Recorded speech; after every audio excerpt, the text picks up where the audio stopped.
But this disruption brings a new problem: choice paralysis. Nothing's own lineup is now crowded, leaving buyers stuck deciding between the base 4A and the 4A Pro. Staring at a spec sheet won't resolve this. To figure out if the 8,000 rupee Pro tax is worth paying, we have to evaluate how these phones perform in daily use. This table breaks down the baseline stakes. The 4A starts at 31,999 rupees. The Pro asks for 39,999. That extra cash buys a different physical foundation. The standard uses a plastic frame, whereas the Pro steps up to a metal unibody. Internally, the processor makes a jump from the Snapdragon 7S Gen 4 up to the standard 7 Gen 4. And on the back of the device, the Pro introduces a massive hardware advantage: a dedicated 50-megapixel periscope telephoto lens. That 8,000 rupee gap represents specific physical and photographic upgrades that must be weighed against your actual daily use cases. Choosing the base 4A keeps money in your pocket while delivering the brand's core visual identity, including vibrant color options like a highly saturated pink. It features the standard glyph bar, which functions mostly as a basic notification tool. The Pro, however, upgrades to a larger glyph matrix capable of displaying detailed timers and pixelated icons. The more noticeable difference is how they feel in your hand. The Pro's metal chassis carries a heavier, denser weight that feels significantly more plush than the plastic base model. That metal build is paired with an IP65 durability rating on the Pro, edging out the IP64 rating on the standard 4A. IP, or ingress protection, is the industry standard for measuring resistance to dust and liquids. While the Pro handles low-pressure water jets better, neither phone is fully waterproof. If you want this signature nothing aesthetic on a budget, the base model delivers, but you are explicitly trading away the reassuring weight and physical longevity that comes with the Pro's metal frame. When it comes to photography, the Pro Tax buys you a 1.156-inch Sony main sensor, which captures sharper details than the slightly smaller Samsung sensor found on the base model. This matrix shows the most significant hardware gap. The Pro features a 50-megapixel periscope lens delivering 3.5x optical zoom. Without it, the standard 4A relies on digital cropping.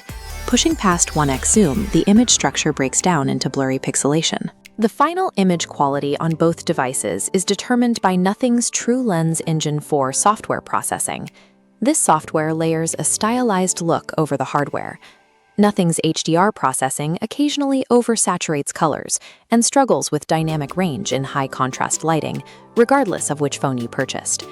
This stylized approach contrasts with the neutral, true-to-life color science found in competitors like the Google Pixel. Paying the Pro tax absolutely buys you flagship-level zoom capabilities, but your photos will still be governed by Nothing's specific, sometimes inconsistent processing algorithm.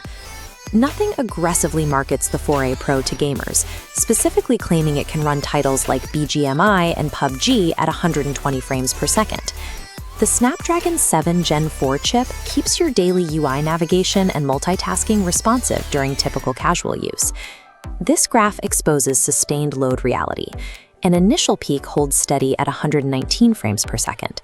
As temperature hits 43 degrees, thermal throttle kicks in. Power restricts, causing the frame rate to drop steeply, plateauing at a 93 average. The Pro features a larger vapor chamber cooling system, which helps it handle these intense sessions better than the base model. Yet it still fails to maintain the sustained numbers of a true flagship. If you look at dedicated gaming phones in this exact price bracket from brands like Poco or iQOO, they prioritize raw thermal management and sustained frame rates over a translucent design. The operating system remains fast for daily tasks, but hardcore competitive gamers are trading away frame stability to get that flashy, transparent aesthetic. For power, the Indian variants of both phones are equipped with a massive 5400 mAh battery. The wired charging speeds are robust.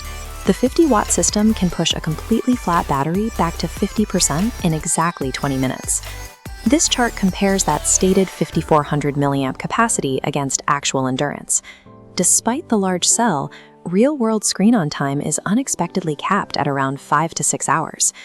You also lose out on premium power features expected in this bracket, most notably the complete absence of wireless charging. The power trade-off is clear. You are sacrificing multi-day endurance and the convenience of wireless charging in exchange for the ability to execute fast midday wired top-ups. This decision tree maps the final recommendations. Choosing between these phones requires matching their specific compromises directly to your daily routine and your priorities. First, we have the style-conscious value optimizer, the buyer who simply wants the aesthetic. If that is you, buy the base Nothing Phone 4a. You get the exact same eye-catching design and smooth operating system without paying the Pro tax. Next, look at the social media creative and power user. For this user, the 4a Pro is the correct choice. The premium metal build, the vapor chamber cooling, and the much sharper 50-megapixel periscope zoom justify the 8,000 rupee price hike. Finally, we have the hardcore gamer and endurance seeker.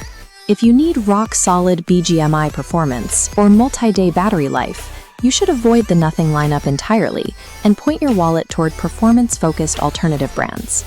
The Nothing Phone 4a series successfully disrupts an otherwise sterile mid-range market. You just have to decide if you are willing to pay the fun tax to prioritize personality over raw, sustained power.